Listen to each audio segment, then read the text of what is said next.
it's such an incredible arc.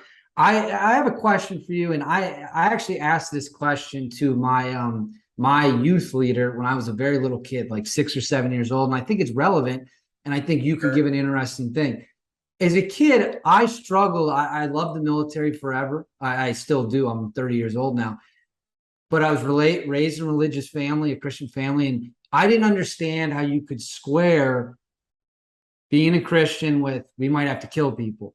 And so what do you tell people, or like how can you claim to be, Christianity, Christian, but you're more than okay with killing people? I mean, I think I understand. I can square it just fine now. I grew up a little bit, but what would you say to someone who might not get that? David, this is the number one most often asked question that I get, and probably 3,000 times somebody has asked me that question.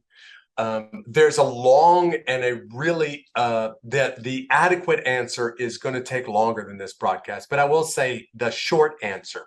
One, for me, there was never a struggle between being an Army Ranger, killing bad guys on the battlefield, and being a Christian. I never struggled with it.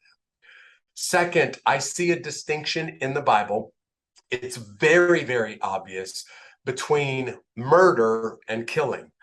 And what happens on a battlefield is killing, and even killing that may be sanctioned by the government, which is instituted by God. I'm not saying that God sent me to Somalia to kill bad guys. I'm saying that God established the United States government, and the U.S. government sent me there. And I view myself, by extension, as a part of the U.S.'s military force that keeps peace around the world. Keeping peace sometimes means killing the guys that would destroy peace for others. And for me, I don't struggle with that. But as an Army chaplain, part of my responsibilities were to interview the guys and gals that said, I don't think I can do this because of my faith. They were conscientious objectors. And I just want to say, I have a very soft spot in my heart for people who don't agree with me. I totally understand where they're coming from. I completely support their point of view. I just look at it differently, and I'm not where they are. So to this day, I've never struggled, and I just want to say this, never lost a night of sleep over all of the killing that I've done or seen on the battlefield.